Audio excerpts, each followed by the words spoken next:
Right, good afternoon, everyone. Welcome to this seminar on Innovate and Pivot, capturing the food trends in 2021.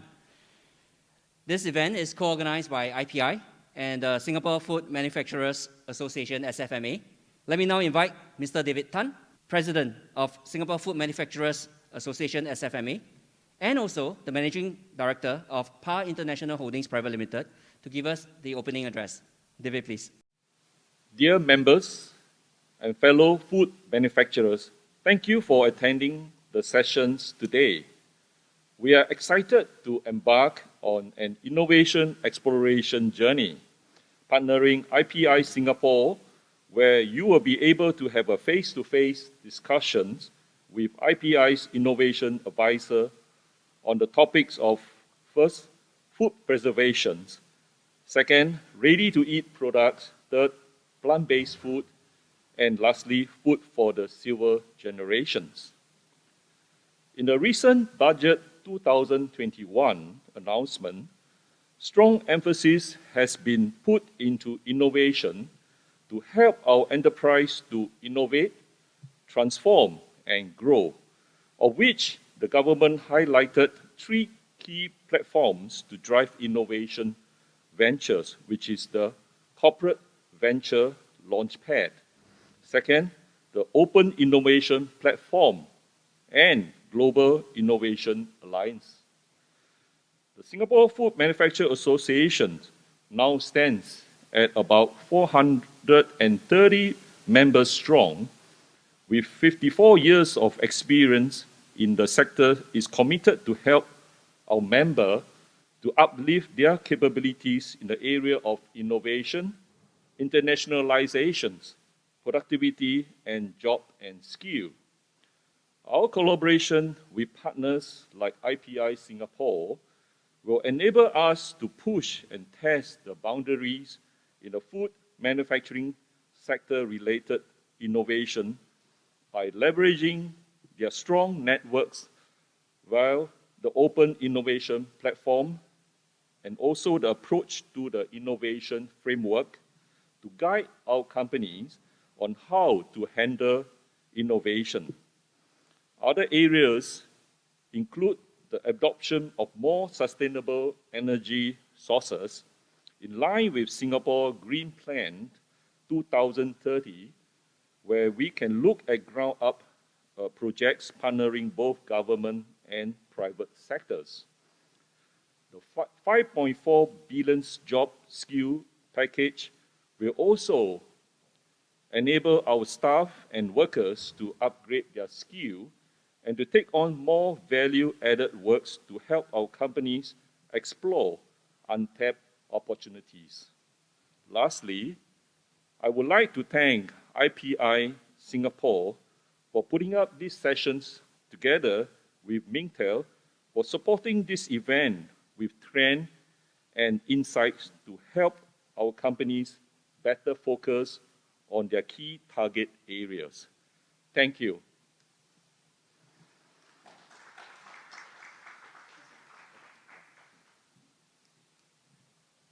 Thank you, David. Let's now hear from Ms. Jolene Ng, Senior Global Food and Drink Analyst from Mintel, on what are the upcoming food and beverage trends that are affecting the consumers' choices today. Jolene has 12 years of experience in the consumer goods industry. She has held roles in brand and trade marketing for food and personal care brands in global CPG companies such as F&N, Nestle, and Johnson & Johnson. Jolene, please. Good afternoon, everyone. Thank you to IPI as well as SFMA for inviting Mintel as a partner and also to share with you some of the trends that we've foresee is going to happen or influence food and drink innovations as well. So just to give you an overview of what Mintel is, if you have not heard of Mintel before. So Mintel is a London-based market intelligence firm that basically looks at some of the consumer data. We try to understand what consumer behaviors are.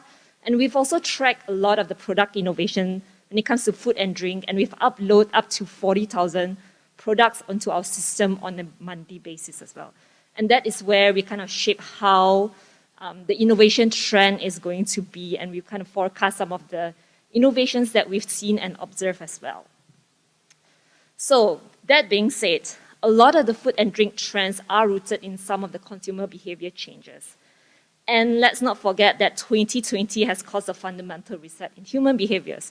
We have changed a lot of our behaviors. We have changed a lot of the way we eat, socialize, as well as interact. So without much further ado, let me share with you the 2021 global food and drink trends. So these are the 3 trends. The first is quality redefined. That being said, consumer has shifted or has evolved the value priorities beyond just price itself. So consumers also perceive certain ethical consideration as part of what value means to them. Second, it will be united by food, where food and drink brands can balance a person's need to feel unique, or you encourage certain individuality, and also to bring people together to be part of a community of like-minded individuals.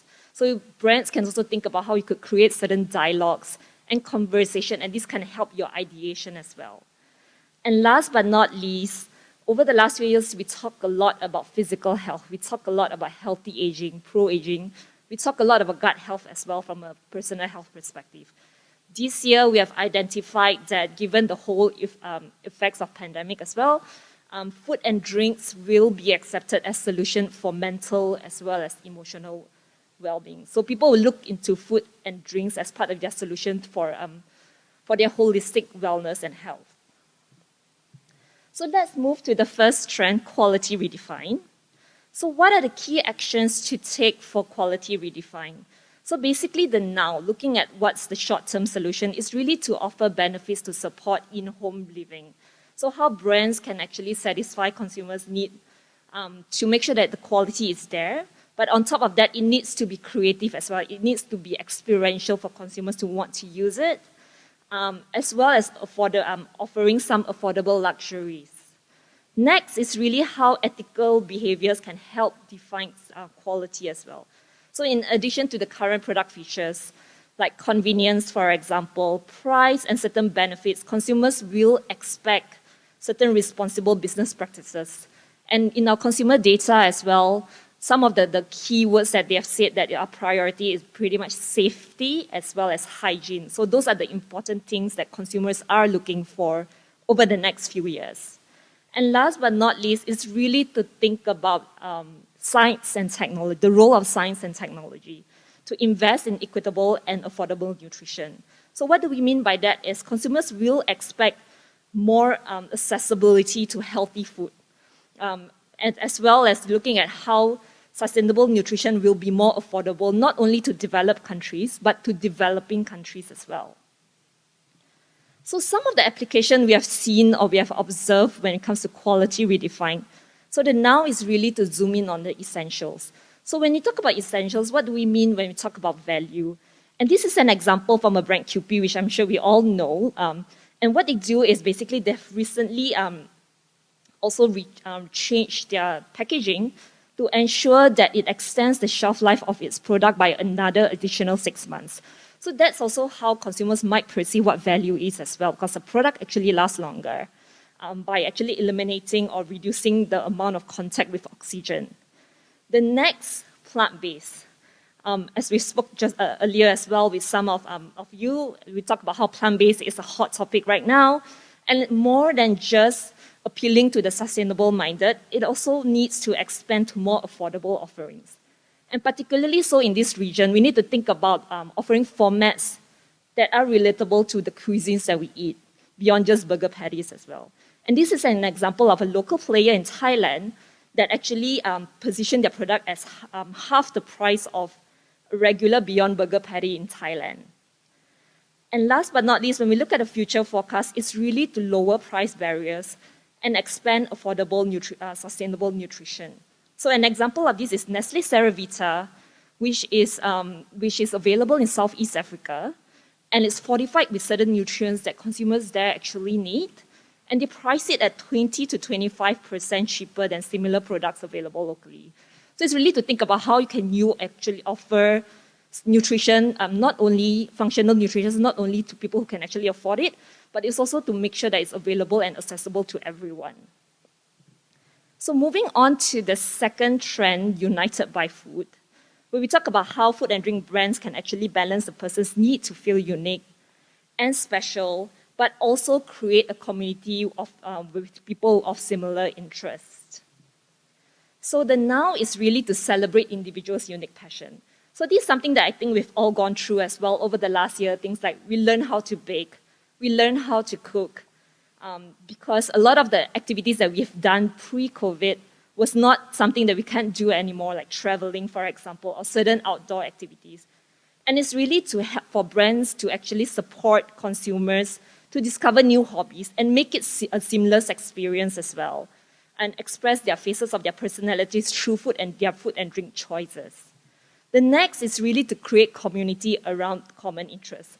So whether it's online or offline, companies can actually connect individuals, and consumers to actually form groups of like-minded individuals. And this is where brands can also create ideation or get ideas of how this will shape their innovation in the future as well. And in the future, it's really for brands to mobilize consumers to do good.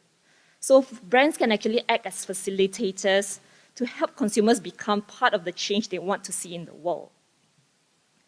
So some of the applications with United by Food includes now is really to open a dialogue on product usage and taste preference.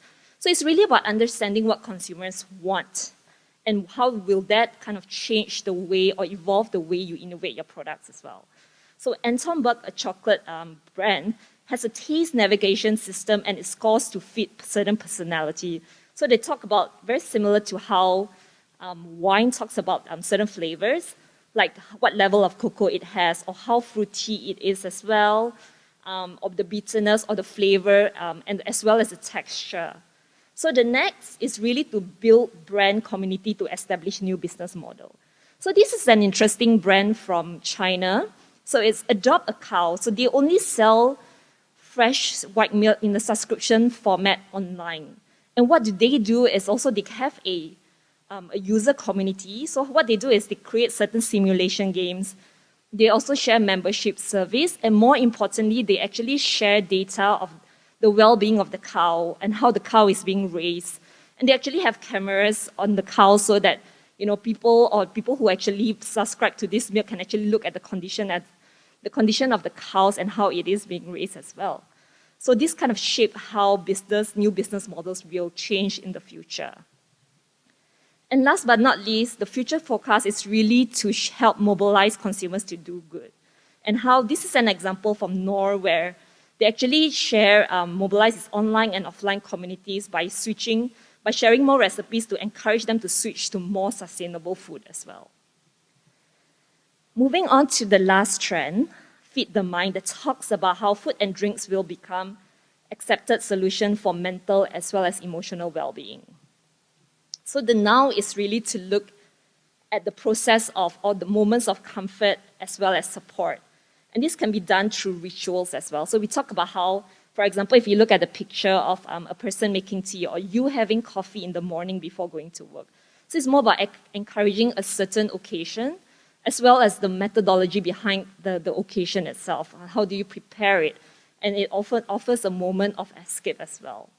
And the next is really to explore new experiences as well as occasions, and how functional food and drink will elicit certain emotional response through senses, things like color, texture, and I think this is something that we have identified quite a fair bit. There are more brands that are communicating aroma as well. And mindful and nutrient-dense will be buzzwords as people adopt a psychological approach to eating in the future. And in the future, it's really to think about providing proof and sync with technology. So we are aware that all of us would have a tracking device of some sort to know how many steps we walk, for example. And in the future, there will be more, consumers will demand for more validation as well, or even demand more efficacy of a certain product, and this will help incentivize healthy eating. So how will Feed the Mind evolve? So for the now, consumers retreat to the comfort of rituals. So this is an example of a brand, instant noodle brand, Mintel, that has launched a new product that's called Trouble to Sleep Noodle. And it offers a warm and savory experience as part of a supper occasion. And it says to help consumers, when they feel lonely or down.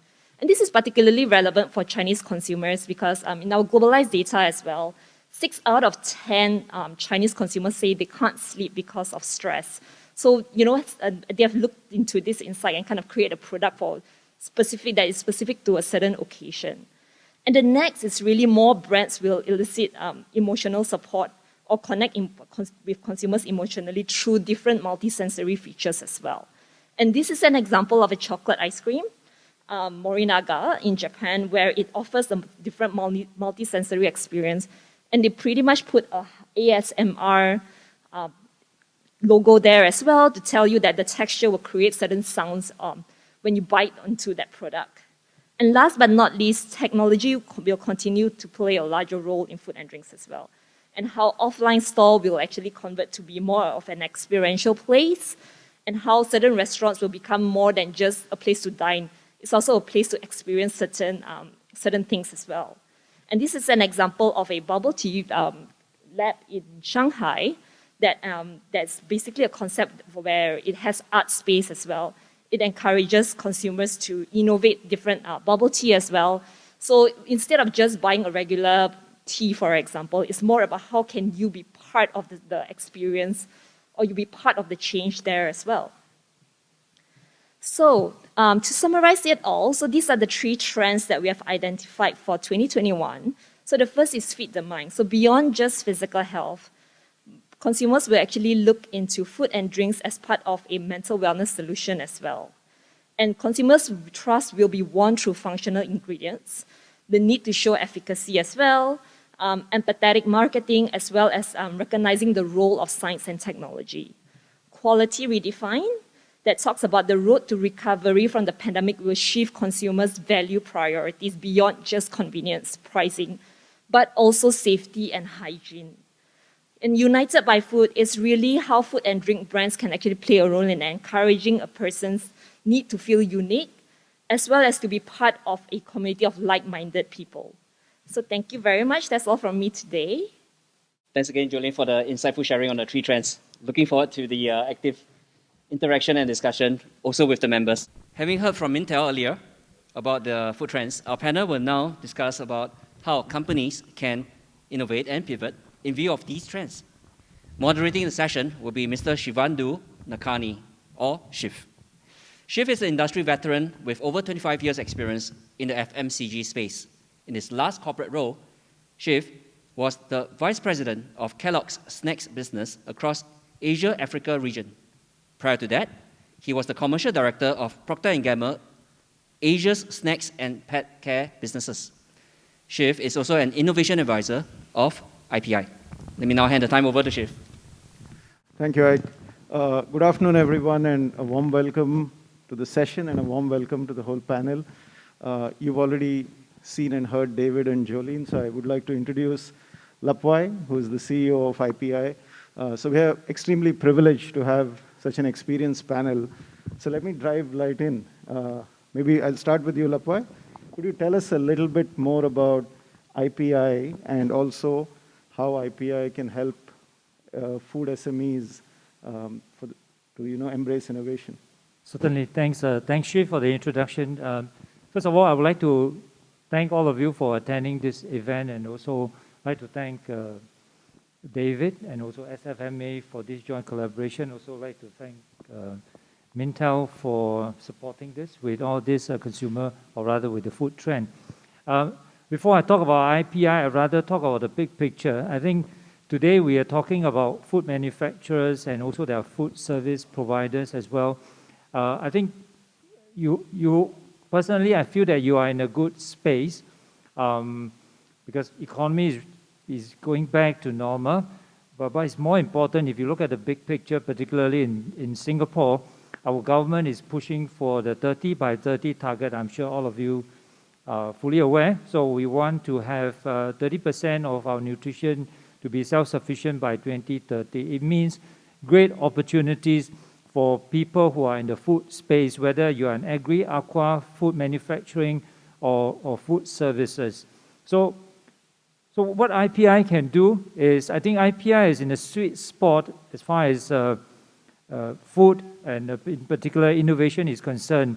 The fact that you are here attending this event and looking at the theme of this particular seminar, congratulate. I think all of you have the mindset and want to pivot to more innovation, innovating new product or enhancing your own product. Now, so IPI can play a role in this whole ecosystems to work with partners like yourself in the innovation space. The fact that later on you'll be attending a lot of the breakout sessions with our innovation advisors, this is one of the value proposition, a unique value proposition of IPI that we can offer to partners like yourself, that if you are embarking on an innovation, whether you want to look into consumer insight, or the other extreme, you want to talk about go-to-market, and for that matter, product introduction, also including manufacturing, automation, etc. I think we are in the position to offer this kind of support and expertise to help you on this innovation journey. We have, on the one hand, can help SMEs when you come to us with problem statements, looking for a solution or technology to help you with your pain points. On the other hand, IPI is very well connected worldwide with technology providers that we can find you potential solution and then bring you to along this whole journey to realize your objective. Ultimately, I think if you think 2 or 3 years down the road, what success is going to look like for you, this is also our mission, is to help you to develop new product, expand to new market, increase your market share, ultimately increase your revenue. So this is just a brief introduction of our value add to all of you. Thank you very much. Thank you, David. So if I were to summarize what you said in one line, it's like it's a great time to be in the food and beverage sector. Today is as best as it could get. And IPI has a whole host of ways to partner with you on your innovation and technology journey. So thank you. David, Yes. you lead an SME in Singapore, right? Yes. And could you share with us a little bit of your origins and the journey of your company, and also how you cross paths with innovation and your whole why innovation became important to you? Okay. First and foremost, I would like to introduce PAR Group of Companies. PAR International Group of Companies were established in 1974. Like any startup, we were housed in the walk-up office in 3C Raffles Place. It's a very small office, and we started this business then.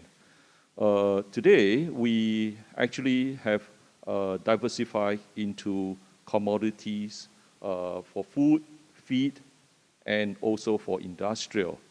Now, in particularly for food itself, we are into wheat flour, rice, starches, oil, sugar, and also we also provide some functional ingredients. Now, through our journey, innovation journey, we started off actually humbly about 10 over years ago, whereby HPB was looking into enhancing our noodles with a healthier choice. So PAR, being the supplier for wheat flour, actually worked together with some of our vendors, and together we also come out with our own proprietary products that are able to help the noodles industry to be able to enhance with a higher fiber. And then also, that time we still have not done the lower GI. So the higher fiber product, actually, we introduced to the yellow noodle, to the vermicelli, or even to the flat rice noodle called kway teow. But this journey is not easy. It takes almost 5 years for people to accept brown noodle as healthy. Initially, it was very tough. We tried and give samples to manufacturer, but manufacturer rejected, and because people don't accept brown, because they like yellow. So, but we persevere, and it takes us almost 5 to 6, 7 years for them to, for people to, customers to accept that brown noodles, brown bihun or kway teow is healthier. So that is the start of our innovation journey. And further down the road, we have IHL, for example, Republic Poly, RP, together to work on the student project like a lower GI, a bread, a bun, or even cookies, and even the biscottis together with SP. And interestingly, we got the Best Packaging Award 2 years ago for developing edible pouch for spices to be added on into the instant noodle. That means to say, we developed with the students that this pouch, instead of having it to be plastic, is actually made of edible products from seaweeds, and then together is dropped into the noodle, and then it cooks, and that is where we can save the packaging. So we got the Best Packaging Award then. Now, together with IPI, we have 3 projects we have done, and the first one is 2 years ago. Because of our customers' request to have a clean label rice starch or starches, we actually forward our problem to IPI. And IPI put our problems onto the marketplace, the innovation marketplace. And from there, we have overseas institutions, and then also local IHL to come forward wanting to see how they can assist us. And from there, we started off with SIT and Massey University. They took up this challenge to work with us, and we sourced the right materials for them to test it out. And our projects was supposed to be 1 year, but within 6 months, they could do and discover to process that this clean label starch is as good as those commercially available. In fact, some of the results even shown better, properties than what is available. So we were very happy that, such institutions, collaborations, in fact, produce such amazing results. Now, our second engagement is to look into how to extract resistant starch from the rice, to look into how we can assist on the fortification, or rather to enhance some of our manufacturer. So this extractions of this resistant starch, same thing, IPI assisted us, and we actually worked with TP, Temasek Poly, to work on these extractions. And we were delighted, in fact, that the student put in very good efforts, and the result came in, very good results. And it has to be verified, and now the research institute is the TP Nutrition Glycemic Index Research Unit is doing the verifications. So our third project is, as we know that what Laboy has mentioned, that 30-30 is where we are looking into how we can enhance our food chain with 30% of nutrition. We were looking into how about beverageizations of products, buy products from our manufacturer. And we approach actually MNCs to work with us, but because we have NDA with them, I cannot reveal too much of it. But how IPI come into the picture is that IPI actually help us to look for the right person. In fact, is the IA, the innovation advisor, to help us in this project, and it's a one-year program. Now, we were delighted. In fact, we were quite happy because for any one SME, our management team, our resources, everything is so limited and stretched.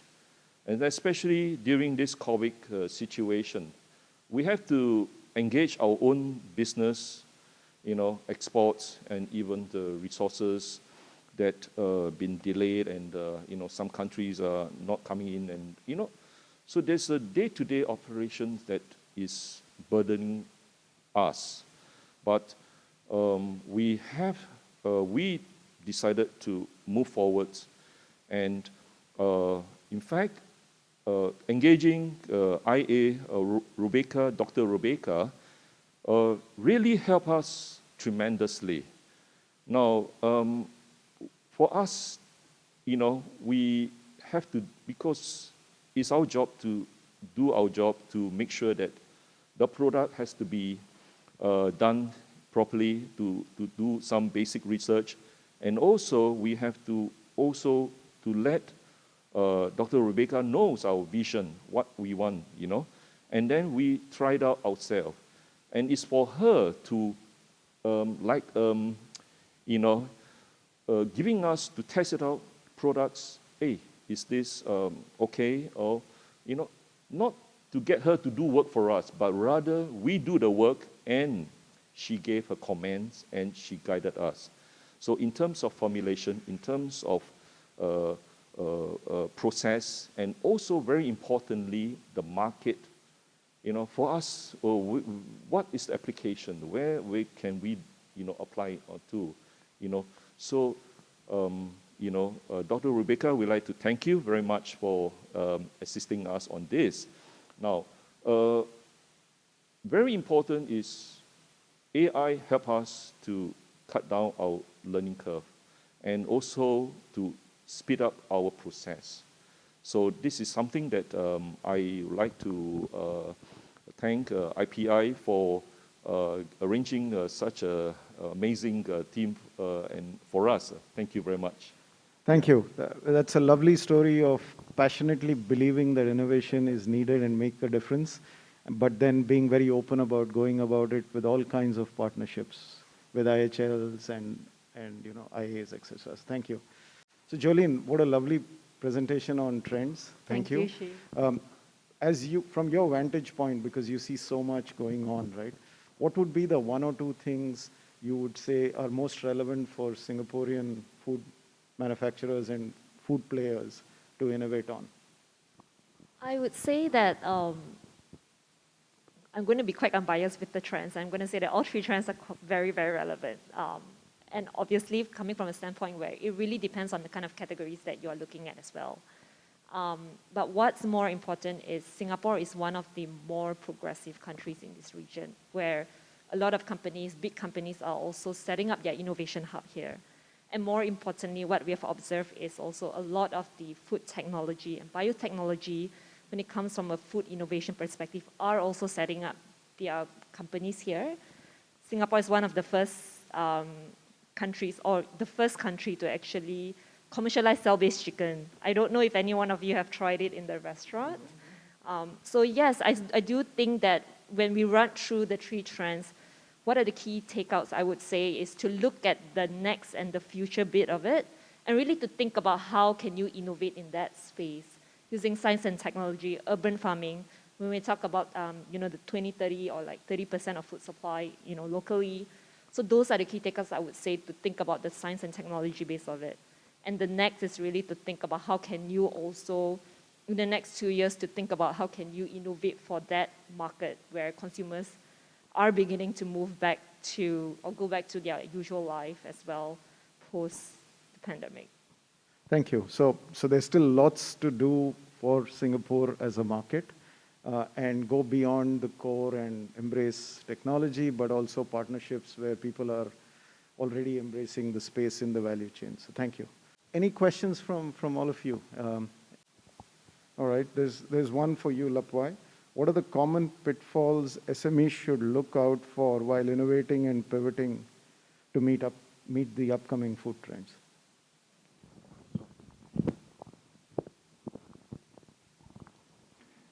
I wouldn't call it pitfall. In my encounter or in my dealing with the SMEs in general, not just in the food sector, I think there are some challenges which is quite generic for many of the SMEs. One, I think the most common one is, of course, funding or financial assistance, particularly for SMEs. Second one is access to talents, especially if we want to embrace the new technology in food, right? How do we have access to these talents, whether they are diploma holders or coming from the university? How do we attract them to join the industry, SME as well as food? I think the third challenge probably is access to technology, because, and I do know many of the SMEs, because due to their own also financial constraint, they cannot afford to have a big R&D team. And therefore, where to scout for technology, what are the technologies available, and what is the latest trend, even important reports from Mintel is also very important for their success. If they look into these few areas, of course, we can't help in all areas, but what I believe in this ecosystem, the areas whereby access to technology, access to talents, I think these are the areas that, also including advisory, these are the areas that many of us can lend a support to the SMEs. Thank you. There's a question for you, Jolene, which is, do you think contactless technologies and delivery methods are here to stay in Singapore? Yes, I think we all know about contactless and all from China, like Hema and stuff like that. And what we see is that a lot of companies or a lot of retail spaces are also beginning to explore that, not because China has done it for years now, but it's also because the pandemic has made you realize, or there's higher awareness of hygiene and safety. And this is where consumers are also becoming more aware that, things that are convenient, but it's also safe and hygienic for me, is something that I would want, even when everything goes back to normal. Thank you. I'm just going to look to the audience if there's any more questions. We could sit here and continue having a big chat, but I think all of you are here for the breakout sessions. So before we wrap up, maybe one key takeaway that you'd like to leave with everyone before they go into the breakout sessions. Start with you, Jolene. All right. So I really think that it's very, very important to really observe and understand what consumers want and why. It's really to understand consumers' behavior and how will that really affect the innovation space as well. A lot of brands are also looking at talking to consumers, listening to what they want, using social media as well to listen to what consumers want. And that will eventually shape how how innovation space will be, looking at from a physical health, as consumers also becoming healthier, looking at from a holistic perspective as well, how can you also meet what they actually want, and that will actually shape a lot of the innovation in the next few years. Thank you, Jolene. David? Yeah. So embrace innovation to stay relevant, competitive, and sustainable. I think this is the takeaway from me today. Thank you, David. And yeah, for myself, I think, as I said before, having the 30 by 30 target in mind, I I would say that we are on the right track, particularly for food industry. There's no lack of support because this is a national agenda, and the government is pouring a lot of resources also in terms of grants and financial support. So I think it's for companies to embrace innovation and make a bold move, and I think you will be successful. Thank you. So that was great listening to the panel's varied perspectives on innovation. Before I hand back to you, Aklam, I just wanted to wrap up by sharing from my own experience as well as what we've just discussed. I mean, all of us are going to be faced with so many different stimulus and innovation opportunities pretty much every day. I mean, in the last 1 hour, you would have got a few ideas on what to innovate, where to innovate, how to innovate, and in the rest of the afternoon sessions, you're going to get them. I think as you think about your future innovation, taking a proactive and what I call a 360-degree view of how to innovate, when to innovate, and relying on the plethora of resources available in the ecosystem, support available in the ecosystem, could actually jumpstart and launch the innovation journey that you're on to a whole new level. So with that, I'll hand back to you, Aklam, and thank you very much for sharing your thoughts. Thank you. Thanks, Shiv, and thanks to our panel members.